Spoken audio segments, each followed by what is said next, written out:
When the Roman Empire fell, the world didn't collapse, it awoke. For generations, we've been told that when Rome fell, civilization plunged into chaos, 1,000 years of darkness, ignorance, and barbarism. But what if that story is completely wrong? What if Rome's fall wasn't the end, but the beginning of something greater? Because maybe, just maybe, the fall of Rome was the best thing that ever happened to Europe. In its final centuries, Rome was not a shining beacon of progress. It was an empire collapsing under its own weight, corrupted by greed, drained by war, and rotted by inequality. The rich built palaces of marble. The poor starved outside the gates. Half the population lived as slaves, working endlessly to fuel the empire's ambitions. The so-called Roman peace, Pax Romana, was bought through blood and chains. If you refused Rome's rule, you were crushed. If you submitted, you were taxed into poverty. So when Rome finally fell in the 5th century, it wasn't just an empire that ended.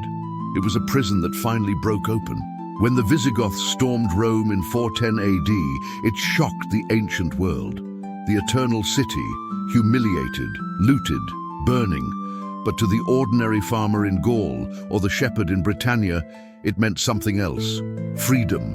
Freedom from impossible taxes. Freedom from distant rulers who saw them as numbers, not people. Freedom to build something new. Across Europe, local communities began to take shape. Tribes and small kingdoms replaced the empire's bureaucracy. Yes, the roads crumbled, the aqueducts broke, but life became simpler, more human. People lived for their families, not for their emperor.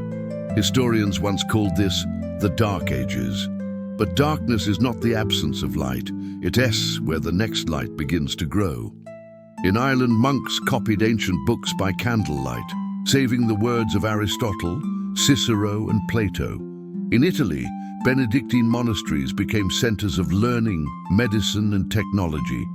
Even as Rome's marble faded, a new kind of civilization was being born. One built not on conquest, but on community. And knowledge didn't die, it transformed. The monk Bede in England wrote detailed histories of his time. In Spain, Isidore of Seville created one of the first encyclopedias. In the Islamic world, scholars preserved and expanded Greek science and mathematics, eventually passing that wisdom back to Europe centuries later.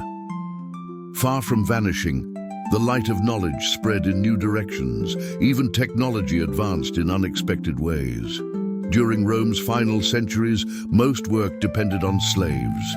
But after the empire's collapse, Europe had to find new ways to survive without endless human labor. The result was innovation. The heavy plow, which made farming northern Europe possible. The horse collar, which let animals pull greater loads. Watermills and windmills, powering saws and grinding grain. By the 9th century, Europe was producing more food than ever before, and population began to rise.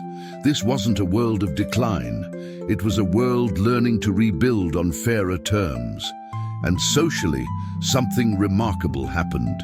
Slavery, the foundation of Roman wealth, began to vanish. No emperor decreed it. No law demanded it. It simply faded as the new societies of Europe built their lives around faith and family instead of empire and profit. By the time of Charlemagne in the 8th century, the idea of a united Christendom had replaced the idea of a Roman Empire. It wasn't perfect, far from it, but it was built on moral ideals, on the belief that every soul mattered. For the first time in history, compassion began to challenge conquest. Art changed too. Gone were the statues of emperors with stone-cold eyes. Now came wooden crosses, illuminated manuscripts, and cathedrals carved by hand, not to glorify rulers, but to glorify hope. From those humble beginnings grew the universities of Paris and Oxford, the rediscovery of ancient philosophy, the Renaissance, the rebirth that would ignite the modern world. And all of it, every masterpiece, every invention, every idea was born because Rome fell. So perhaps Rome's fall wasn't civilization's tragedy. It was humanity's redemption. Empires rise by taking from the land, from the people, from the future. But when Rome finally crumbled, Europe learned to give, to rebuild, to grow roots instead of walls. And out of the ashes of empire, a new world slowly took shape, one of free towns, free minds, and free souls.